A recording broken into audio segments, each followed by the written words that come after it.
सहना भवतु सहनौ भुनक्तु सह वीर्यङ्करवावहै तेजस्विनावधीतमस्तु मा विद्विषावहै। ॐ शान्ति शान्ति शान्ति।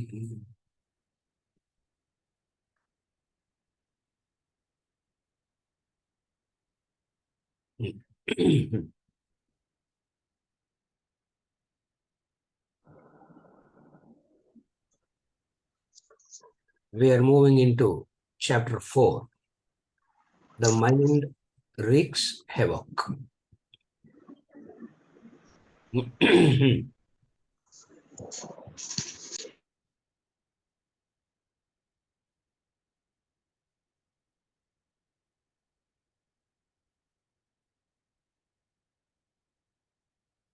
The theme of all Vedantic literature,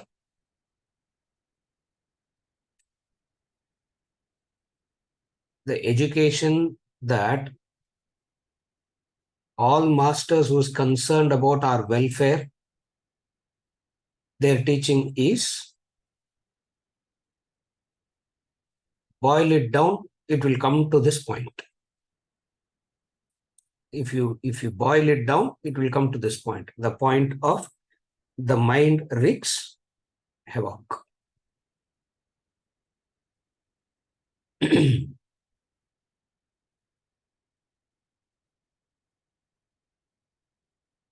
It wreaks havoc in the sense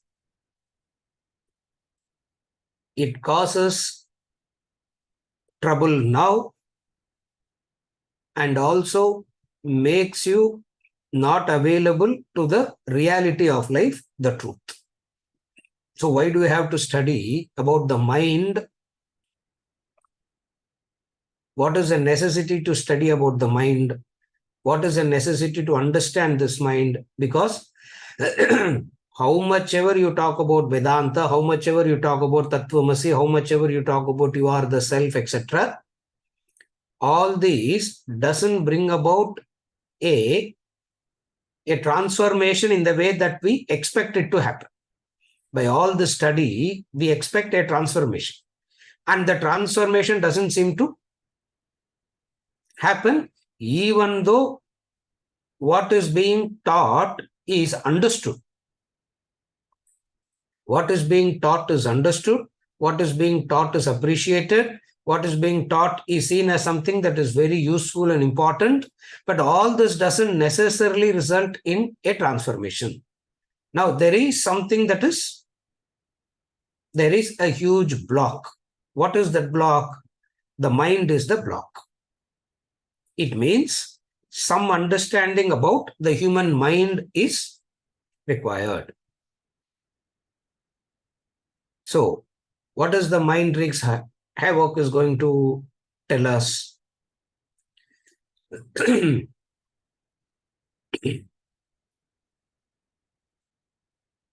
root problem of all problems is mind itself. There are various problems. If you filter it down, and if you filter it down, and if you go to the root problems of all problems is what? The mind. Now, it is very important to know what is this mind? What is this mind? Of what stuff this mind is made? And unless you know the nature of the mind, unless you understand the nature of the mind, you will not be able to solve any problems of your life. To solve the problem of your life, you need to have the knowledge of the mind. Why? Because the root problem of all problems is mind itself. This is the fundamental premise upon which we are building the thought. Supposing if the fundamental thought itself is not accepted,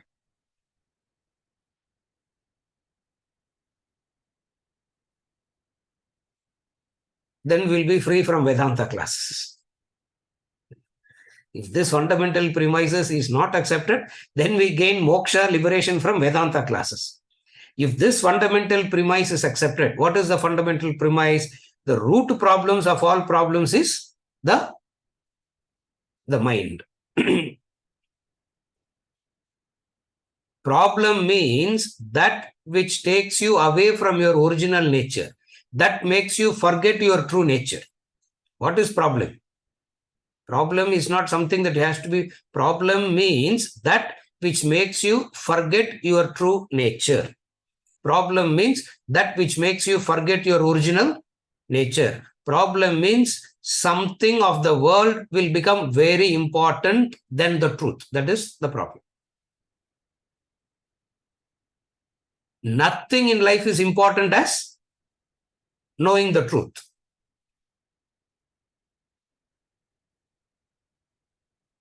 We understand it, but we are not able to bring a transformation because of what? What is it that is blocking it is not understood. And what is it that is blocking? The mind. It means knowledge of the mind is necessary. Knowledge of the mind means what? What is this mind? What is the stuff with which the mind is made?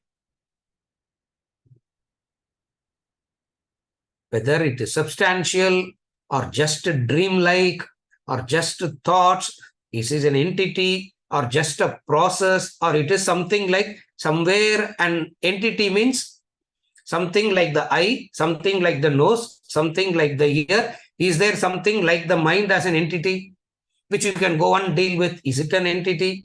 Is it just a insubstantial process of the flow of thought? What is this mind? Second, if mind is the root of all the problems, then why not just amputate it? Why not just get rid of it? Again, that is also not possible. You can't amputate it. You can't get rid of it. It means what? You have to stay with the problem then?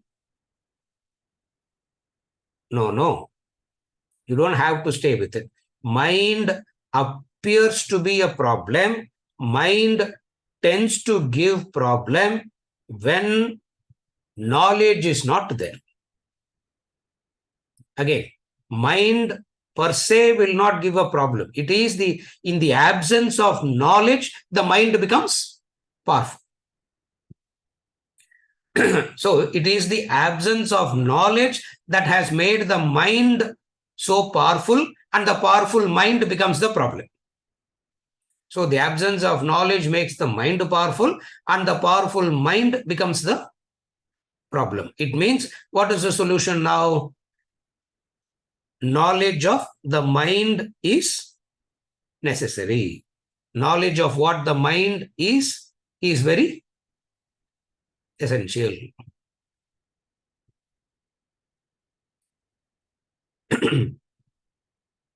Mind, you feel like saying, never mind what it is, isn't it?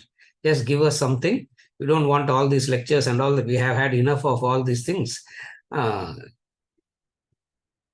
Say something that I can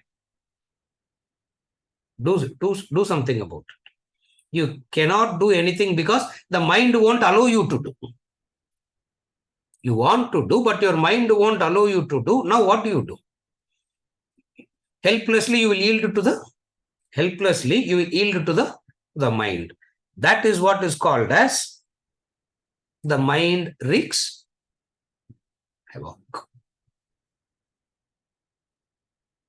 Ungoverned, uneducated, within brackets you have to put. Are you able to follow now? You should not simply put the mind wreaks havoc.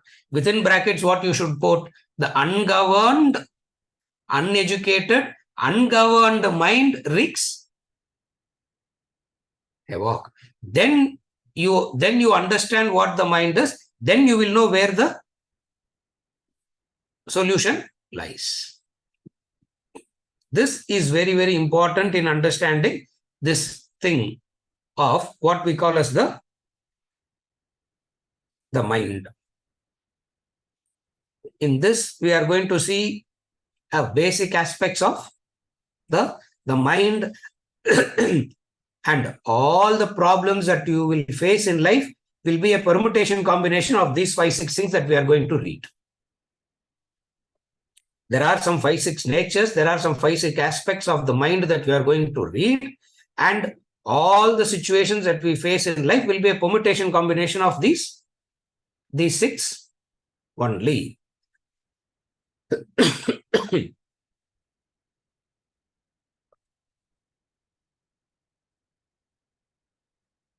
And this mind has to be mastered. This mind has to be mastered. Now, we all understand the mind has to be mastered. The problem is, what is the technique? Difference comes in the technique by which the mind can be mastered. There is no debate about the fact that mind has to be mastered. All the debate and distinctions and differences comes from what angle? What is the technique by which the mind can be mastered? There are some ways by which there will be a temporary result, a first aid way of treating it, and then there is the permanent cure. Mastering the mind can be done in 2 methods. One is the first aid method.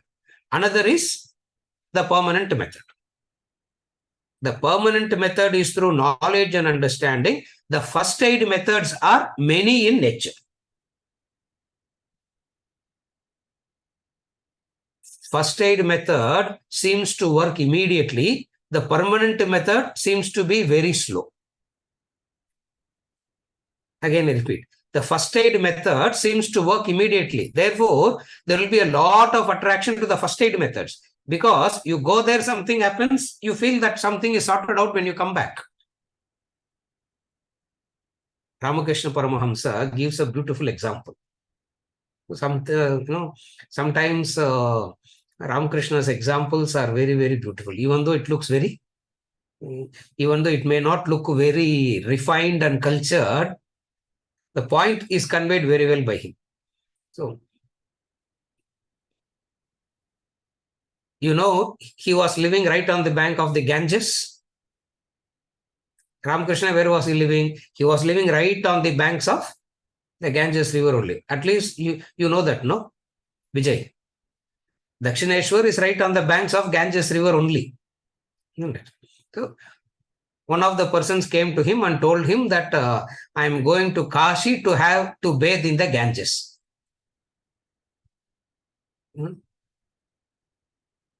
Angye, you should be able to understand the absurdity of it, isn't it? There itself, if you don't understand the absurdity of it, there only know what to do. Right, sitting right on the banks of the Ganges, the person tells Ramakrishna Paramsa that I am going to Kashi to bathe in the Ganges. Ramakrishna said, very good. Why do you want to go to Ganges? Why do you want to go to Kashi and bathe in the Ganges? Because bathing there, the Ganges is so pure that you dip in and get out, all sins are washed away. Ramakrishna said, very correct, go. But then, have you noticed a lot of trees on the banks of the Ganges in Varanasi? He asked. Ganesh, the Varanasi that you go to, you will never see any tree, no? Have you ever seen any tree on the banks? That's not Varanasi we are going to. Yeah, we are going to a picnic place. The picnic place we call as Varanasi. In the real Varanasi, lot of huge trees will be on both sides of the Ganges. So Ramakrishna asked, have you seen those huge trees? He said, yes, I have seen those huge trees.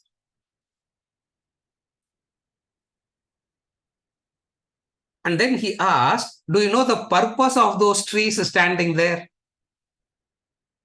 You know the purpose of those trees standing there? The devotee said, no, I don't know the purpose of the tree standing there. Please tell me the purpose of the tree standing there. The Ganges is so pure that you go near the Ganges, all your sins will leave you. And it will go and sit on the treetop. As soon as you finish your bathing and come out, it will jump on you back. புரியுதா Shankar? I don't know what you understood. This is mind Wreaks. It doesn't go anywhere. First aid method is something like that. First aid method is something like that, where temporarily it will sit on the tree. As soon as you come out of the river, it says it will be waiting to jump on you. Vijayarangan, 100 பேர் போனா, if 100 people go, all the 100 people will go and sit on the tree and it will come back exactly onto you only. Yeah? What flew out of you will come back exactly to you. Why? Because that's the first aid method of mastering the mind. So there are a lot of first aid methods to master the mind, and then there is a permanent method to master the mind, which is what we call as the first aid method versus the permanent cure. And the permanent cure can never be an instant cure. Permanent cure means it cannot be. Permanent cure means it cannot be instant. It takes some time. In that time, mind loses interest in the permanent cure and goes back. Are you able to follow? So, mind wreaks havoc. The uncontrolled, ungoverned, uneducated mind wreaks havoc. And this mind that is ungoverned can be brought into control by two methods. One is the first aid method, another is the permanent method. What is the first aid method? The first aid method, one of the first aid method is this. Pay attention on your breathing now. Don't try all that. Don't try all this here. After the class, you try. Pay attention on your breathing. What happens? Instantly, the mind is stilled. Mind has come under control now. Anything makes the mind comes under control immediately. What you should remember? Varanasi tree. Remember that. Anytime, anything that brings the mind under control immediately, what you should remember? You should remember Kashi, Varanasi, and the huge tree. You go to a satsang, it is temporarily. You go to a temple, it is first aid. Meaning it feels like it feels like it is under some kind of a control. As soon as you come out of that place, what happens? Ramakrishna says it's waiting to jump on you. When it jumps on you, you won't even notice that it is come back. Because you believe that you have already mastered. That is where so many people who are still a victim of the mind genuinely believes they have conquered the mind. Genuinely they believe. Sincerely they believe that their mind is conquered. Why? Because they don't know that what jumped onto the tree has landed back on them again. Very beautiful explanation to say, what is this mind wreaks havoc? So what do we do now? We try to, as we talk about the first aid methods, knowledge comes and tells you, don't take the first aid method to be a direct cure. That is a first education, which 99% of human beings don't like this education at all, because they believe the first aid itself is the permanent cure. And all these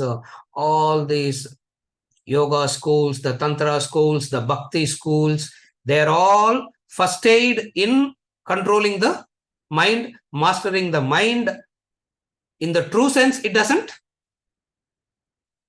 control, master. Why? Because as soon as you leave the place, it jumps back on you.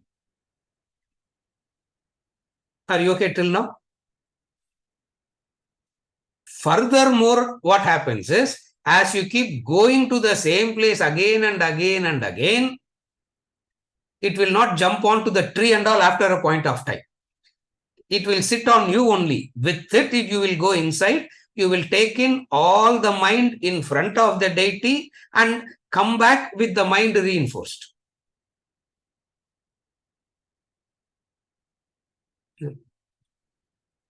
You go to the temple, the priest gives vibhuti to you, vibhuti and a garland to somebody. What happens? Only vibhuti is given to you. Aparna, you go, only vibhuti is given to you. Reza goes, vibhuti is given, garland is given, shawl is also given. Isn't it? I will forget divine, I'll forget God, I forget, even here money only plays, sir. Mind, at least some time back, at least the mind was left on the tree. Now what has happened? It is not even going to the, meaning the distraction is complete. Knowledge alone can give the permanent cure. We are not saying don't do first aid. First aid is necessary. First aid is important. First aid is necessary. As you do the first aid, ensure that you understand it as first aid and don't miss the knowledge component. What is the knowledge component? What is the mind made up of?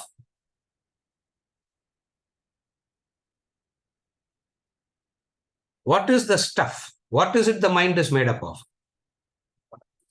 You can draw and show what the eye is made up of. You can draw and show what the ear is made up of. You can draw and show what the brain is made up of, heart is made up of. Or you can pluck it from a body and literally also show the eye, the heart, the nose, the brain. Where can you pluck the mind and show? That is where educating about the mind becomes a bit difficult. Because you cannot pluck it and show it like one organ. You can show the heart, but showing the heart is not showing the mind, isn't it? You can show the heart. That heart is an organ. It's a physiological, it's a physiological organ. It's not the mind. It means, where do we get the knowledge of what the mind is made up of? From the Shastras. From the Shastras, we get the knowledge of what the mind is. Now we understand what the mind is made up of, what are all the various things the mind is composed about. Clarity about this will make you understand how the one or more combined is the root of all your problems. And remember the definition of the problem. We are giving a unique definition to a problem, Vedantic definition to a problem. In the Vedic sense, in the Vedantic sense, problem means that which makes you forget your true nature. Anything that makes you forget your true nature is the problem. Are you able to follow what is a problem means? That's very important to understand what we define as. In the world, there are so many problems. No, we don't discuss problem in that sense. Here, In true Vedantic sense, problem means that which makes you forget your true nature, that which makes you forget your original essential nature. That is the problem. Second angle to look at problem in Vedantic sense is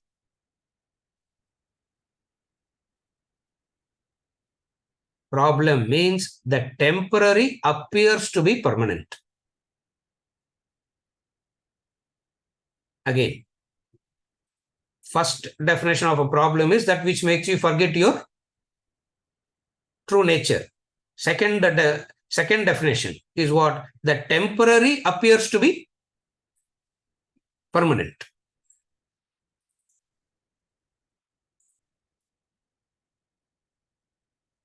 Makes you forget the truth, makes the temporary looks permanent. Do we need any other problem? Yeah, we don't need any other problem. No, this two itself is more than enough. Therefore, in Vedantic sense, when we talk about a problem, this is the problem. Since it is your mind the problem, where is the mind located? Where is your mind located? In you. Since the mind is located in you, it is right to say the problem is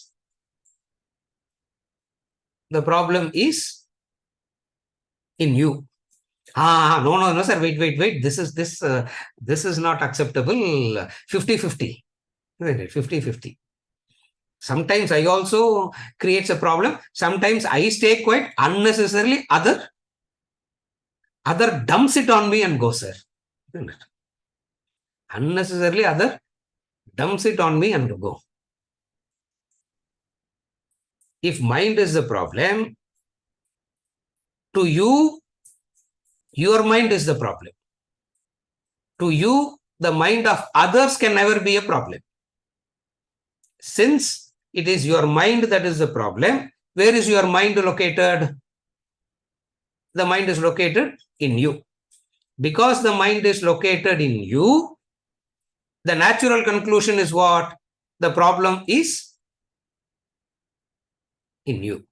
There is no problem that comes to you from outside.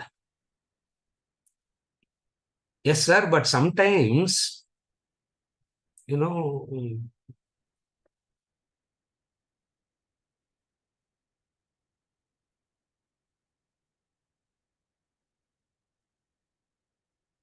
important match, semi-final நடக்கும்போது நீங்க class வச்சேன்னாக்கா very important match. The entire life of 1.2 billion Indians is decided in these few hours. Resaji, you won't know that. You won't even know that there is a World Cup happening, no? Yeah, there's a cricket World Cup happening. And India is playing the semi-final today. Not even final. Semi-final today. So the whole life of that 1.2 billion is resting on this. So by 10:30 we will know whether 10:30 in the night we will know whether it is worth to be alive or such an important thing that is going on. Appo class vecha Balasubramaniam. What do we do? Isn't it? What do we do? Is a problem. The problem is so clearly from the outside. War happening, sir. Is that not a problem that is coming from outside? The war is happening. This is happening. That is happening. I don't know. Everything. So many things are happening in the world around you.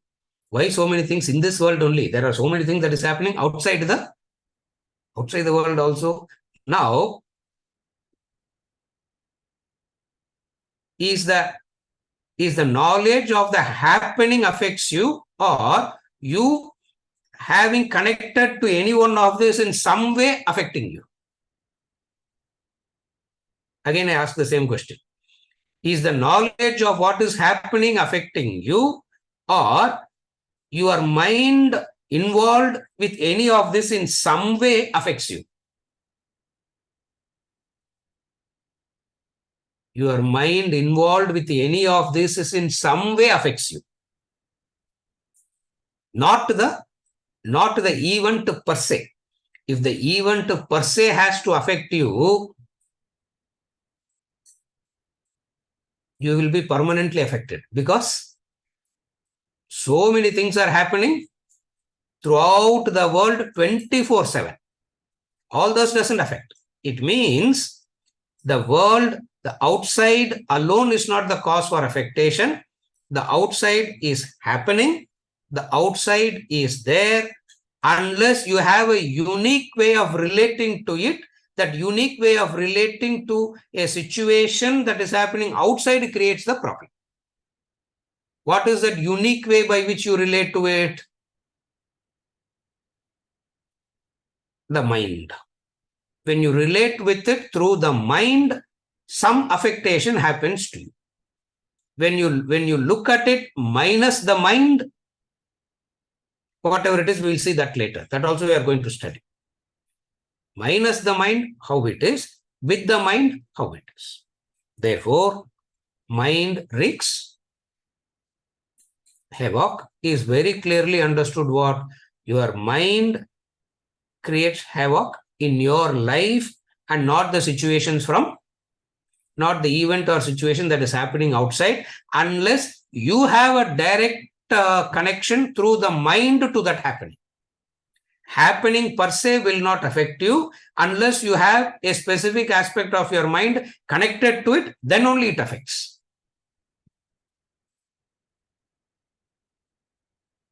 Isn't it? Earthquake happened. You read it in the newspaper. Earthquake happened. As you are reading the news that earthquake has happened, you are sipping your coffee and less sugar in that coffee. What happens? What happens? What you are reading is people have rendered homeless. Hundreds are dead. Thousands are injured. Moaning and groaning and suffering in pain. Now you are sitting in the luxury of a house and sipping coffee, less sugar. Affectation. In that city, if someone known to you is living, what is your affectation? In that city, if any of your relative is living, what is your relationship? In that city, if your own near and dear is living, what is it? If you are living there, how it will be? Event is the same. What is the event? Earthquake is the event. Most of the time what happens is the affectation of the mind is only in relation to, only when your mind has a connection to that event in the way it ought not to connect. When your mind connects to an event in the way it ought not to connect, that creates a problem. Knowledge comes and says, understand the event and relate to it rightly. That's the difference. That's how you can overcome. The knowledge comes and teaches you, learn to connect to the situation rightly. Then you will be free from it. What you will be free from? You will be free from the tantrums of your own mind. You will stop being a victim of your own mind. Otherwise, we remain a victim of our mind. This is the topic. The mind wreaks havoc. With this, we will read the text. Yes. Read up to likes and dislikes. Yeah, Anshu. Yes. The mind wreaks havoc. The human mind can become ruinous if the intellect is not developed enough to govern it. The mind behaves like a child while the intellect plays the role of an adult. The child needs constant supervision by an adult. So does your mind need the attention and guidance of your intellect. An uncontrolled mind can wreak a human being. Most people invariably succumb to the pressures of the mind, which has proven detrimental, even fatal.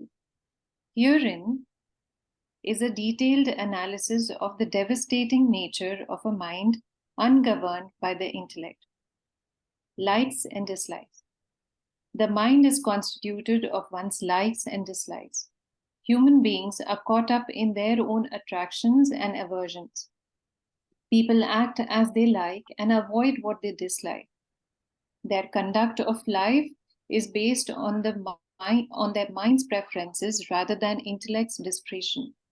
They are carried away by the whims and fancies of the mind, handicapped by the lack of intellectual strength and guidance. Humans face a grave problem in the indiscriminate pursuit of their likes and dislikes. The problem stems from a strange paradox in life. Whatever experience is pleasurable in the beginning turns out to be detrimental in the end. And what is detestable in the beginning becomes beneficial, even delightful in the end. Ironically, sorrow appears in the garb of joy, and joy in the garb of sorrow. As a result, people yield to pleasant beginnings only to end in bitterness. And they avoid unpleasant beginnings to lose their joy of life. A few common examples expose this human weakness. People like to laze and dislike exercise. Also, they like to eat junk food and dislike health food. Their choices cause health problems later in life. The human tendency is to grab instant pleasures through indisciplined living and suffer their consequent sorrows. Few go through the rigors of discipline in the beginning of one's life and enjoy the peace and happiness it provides later. There is yet another problem in living on likes and dislikes. The world is in a constant flux of change. It cannot always cater to individual likes and dislikes. You like summer and dislike other seasons, but the seasons will roll by. As a result, you enjoy 3 months and suffer 9 months in the year.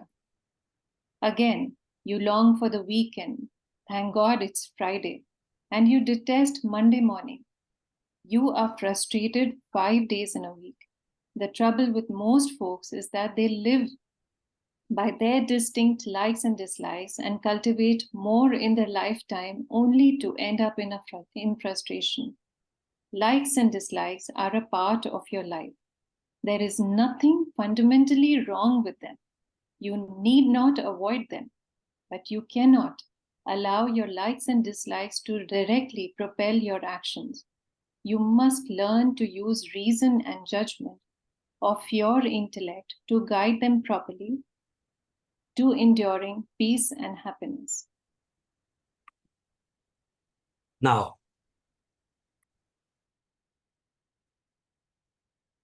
the first nature that is being analyzed is likes and dislikes, raga and dvesha.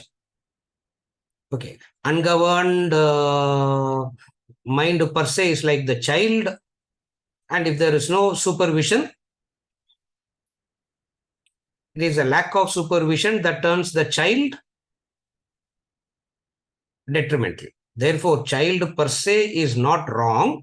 Child per se will be like this. It is a lack of supervision that creates a problem. It means supervision is necessary. And that supervising mechanism is what is called as the intellect. Okay, what is it that the intellect should supervise? Understand, first thing, raga and dvesha. Raga, dvesha is likes and dislikes.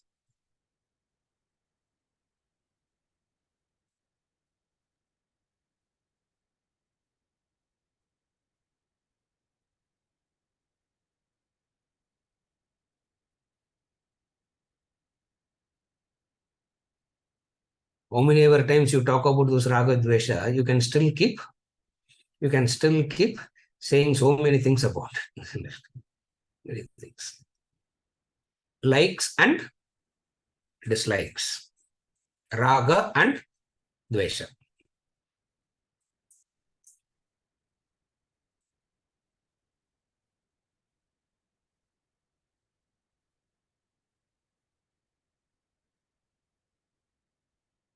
Raga is a intense craving for that which you like. The intense craving is called raga. And we have seen this raga dvesha, development of raga dvesha. Dhyayato vishayan pumsah sangastheshu upajayate sangat sanjayate kamah kamat krodho bijayate. Verse 62-63, chapter 2, Bhagavad Gita. How does the whole thing develop?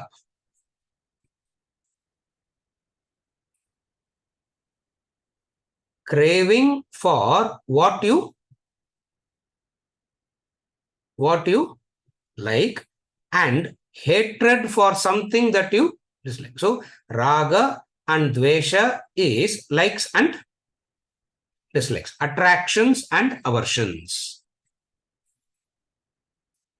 So I will use the word raga dvesha. Instead of using the word likes and dislikes, I'll use the word raga and dvesha right through for in the context. But both means the same. But when I say both means the same, the word likes and dislikes in English doesn't give the intense meaning that raga and dvesha gives. Therefore, I would use the word raga and dvesha. Now, what is this raga dvesha? A constant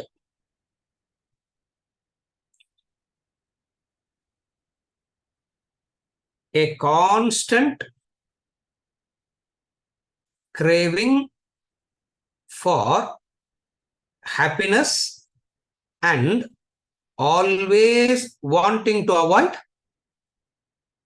pain. That is raga and dvesha. Again, a constant craving for happiness and always I should be happy. I should never ever be in pain. That's all. What does likes and dislikes means? I should be always happy. I should never ever be in pain. Here. What is wrong in that, sir? It's natural only. No. Will anybody want to be in pain? Will anybody want pain?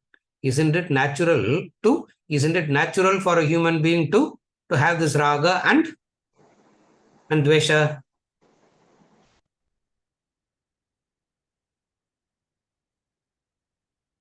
First thing about this raga dvesha is what?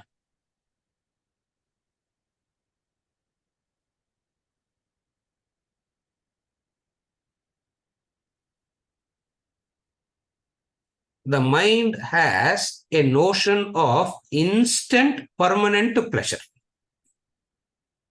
Again, when the mind, what is the ignorance here of the mind? It wants the pleasure to be instant, immediate, and that instant, immediate pleasure must be permanent also.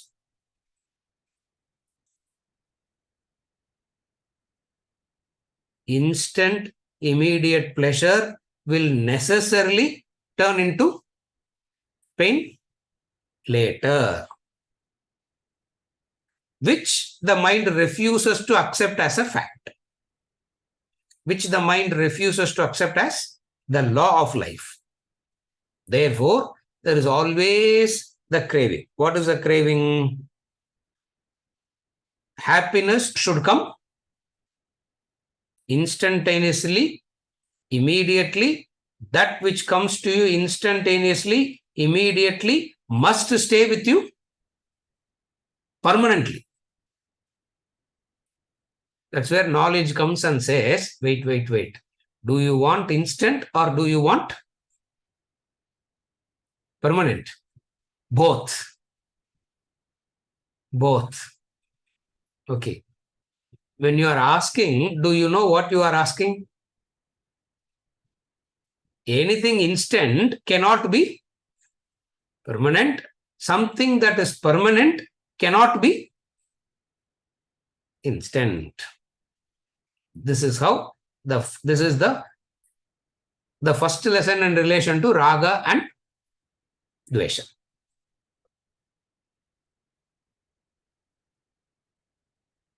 Kathopanishad calls it as Shreyas and Priyam. Kathopanishad calls it as Shreyas and Priyam. Taking that from Kathopanishad, Krishna calls it in Bhagavad Gita as Amritam and Visham. What Kathopanishad calls as Shreyas and Priyam, Krishna calls it as Amritam and Visham in Bhagavad Gita.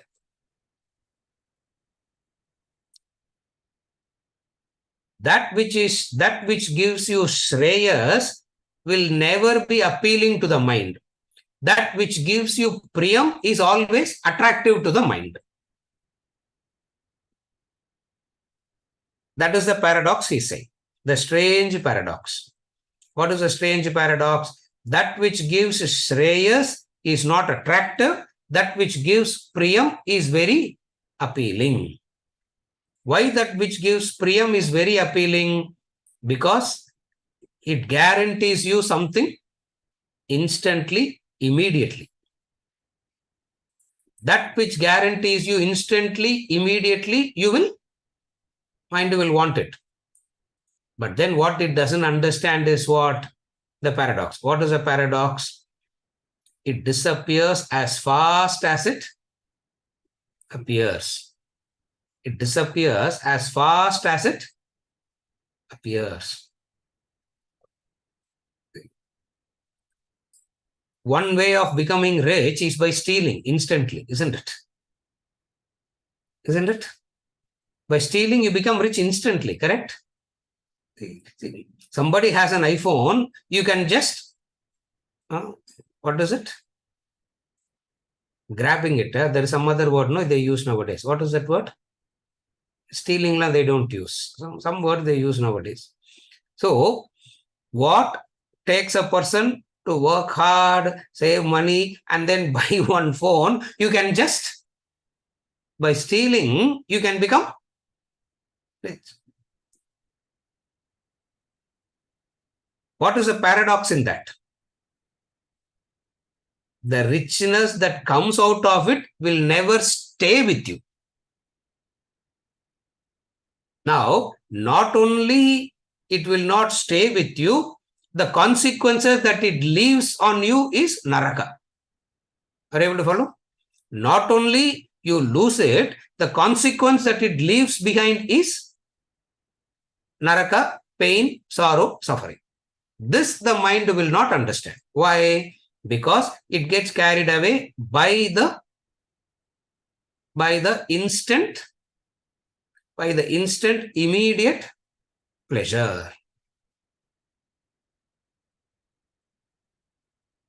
How does the Sthita Prajna behave, Krishna? Kurmonganiva sarvashaha, he said. In the second chapter, Arjuna asked, how does the Sthita Prajna function? For which the answer he gave is like the kurma, like the tortoise. What does the tortoise do? It quickly withdraws all the limbs and goes into the shell, and the hard shell protects it. It withdraws instantly. What does it withdraw?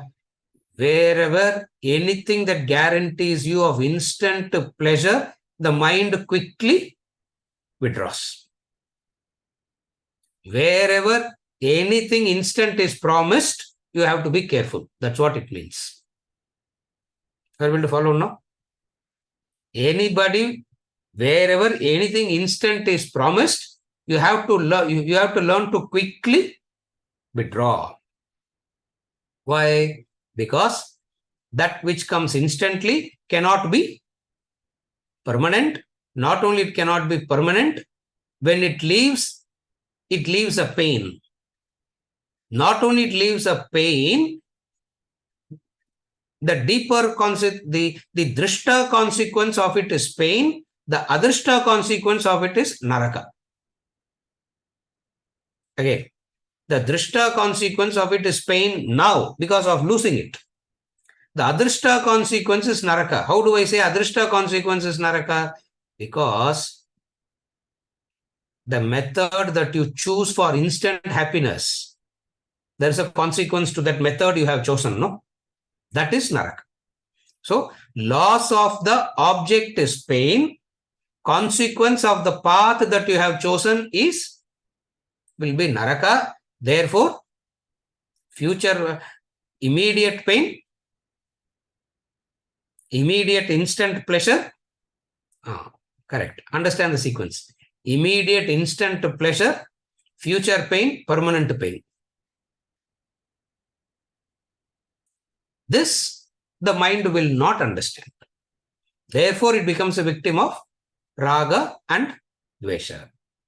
So always understand it as the immediate pain and the future pain. Symbolically, we use two words, the drishta pain and the adrishta pain. The drishta pain is loss of the object. The adrishta pain is the naraka. Ganesh, rendukum difference puriyudha? Both are not the same. Both are pain, but there is a difference in the pain.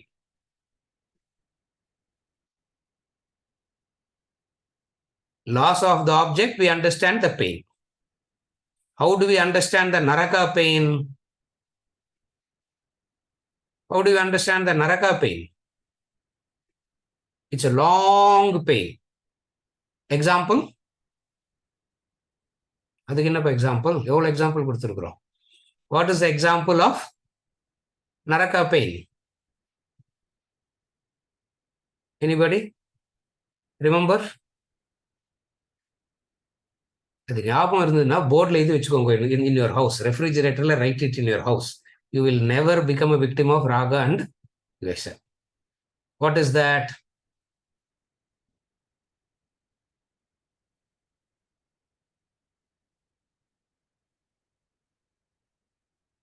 Sipping tea in hell. Tea break in hell. Understand that example? You remember that story? Vijayarangan. ஞாபகம் இருக்குதா? அது naraka. Loss of the object is the immediate pain. Loss of the object is the immediate pain. See, if it stops there, at least it's okay. Are you able to follow? If it stops there, at least it's okay. But it doesn't stop there. It further goes deeper. Since it goes so deep and you will be in that naraka for such an extended period of time, those who have love for us, those who are interested in our welfare, those who have some affection for us will caution us about what? For that one drop of instant pain, for that one drop of instant pain, instant pleasure, for that one drop of instant pleasure, what are you getting? Drishta pain and adrishta pain.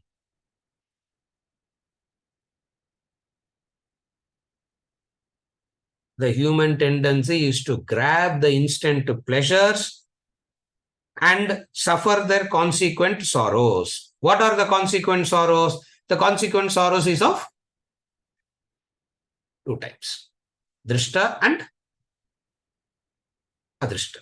Drishta means that which you can see. Adrishta means that which you cannot see. What you can see is the immediate loss. What you cannot see is the naraka.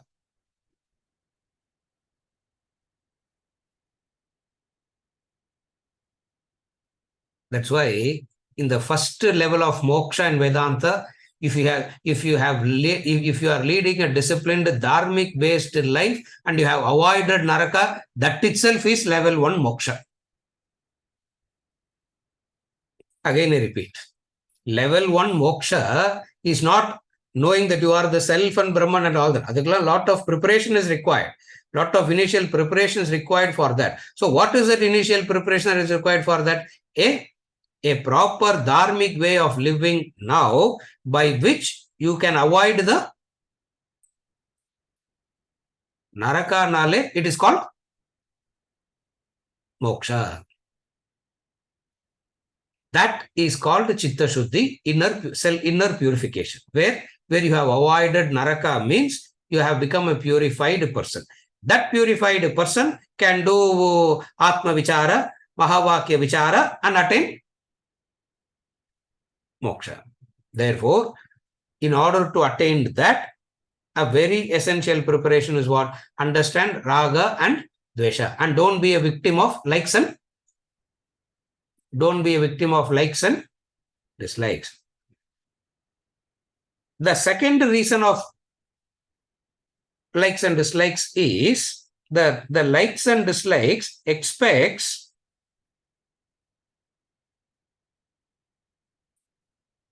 a set pattern of likes and dislikes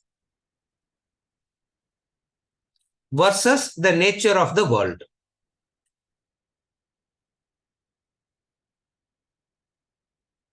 If you are the only person in the world, and if you are the most important person in the world and everything accepts your supremacy, then your likes and dislikes has a meaning.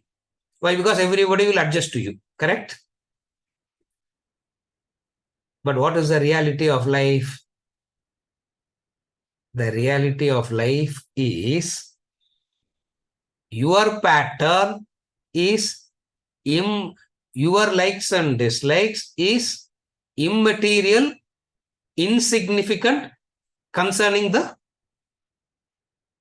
totality. Therefore, your likes and dislikes by itself is what? Likes and dislikes is, understand it like that.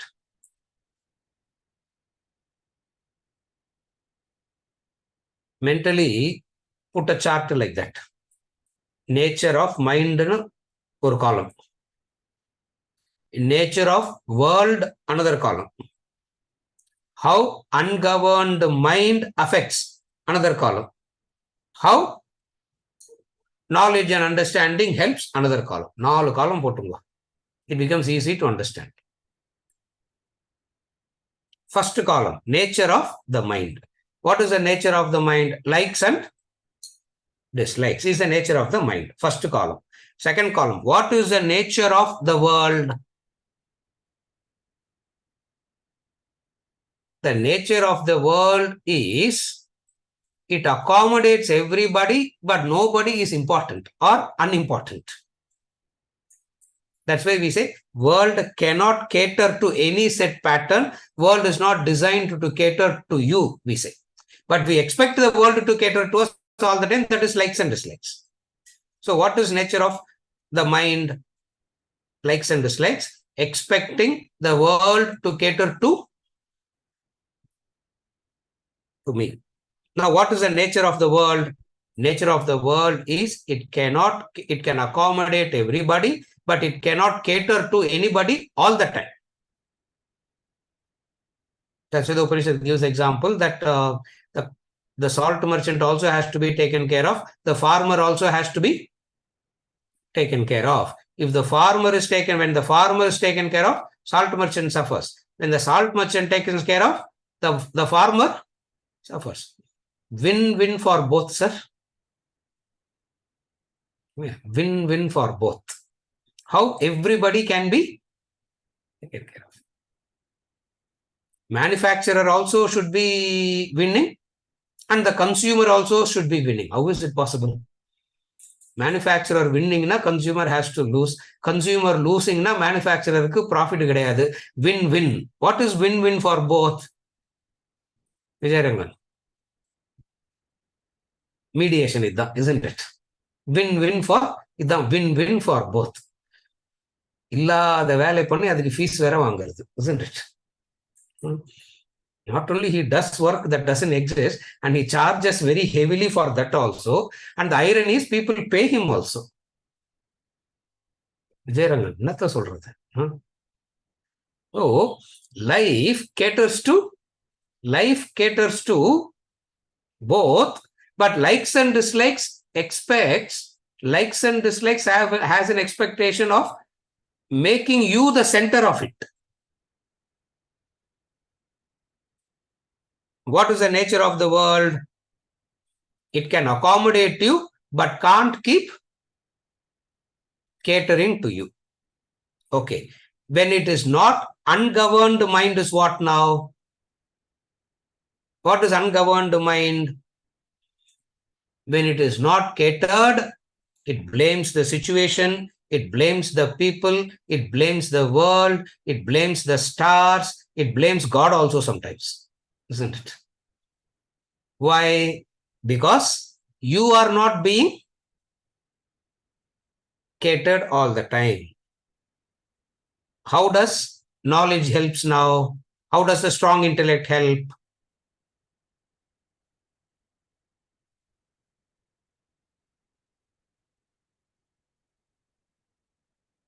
Instead of becoming a victim to your likes and dislikes, instead of becoming a victim to likes and dislikes, let the likes and dislikes be guided by knowledge and understanding. Let the contact be guided by knowledge and understanding, not driven by the vega of likes and dislikes. Are able to connect now? The contacts, instead of driven by the vega of likes and dislikes, let it be driven by this. Now the question is, now the distinction is what? What does knowledge do now? How does knowledge help you? It reduces the vega of likes. Vega means the power. The uncontrolled power gets reduced. When the uncontrolled power gets reduced, automatically what happens? Automatically, you are not so much a victim of likes and dislikes. This is the first aspect of the mind, raga and dvesha, likes and dislikes. There is a few more things that I want to talk about, likes and dislikes, which I will continue next week. And then we will move on to the next things, what all the future things. So for today, we have started with likes and dislikes, and we discussed a few things. A couple more will be told about likes and dislikes next week, and then we'll move on to the next. With this, we conclude for today. Thank you.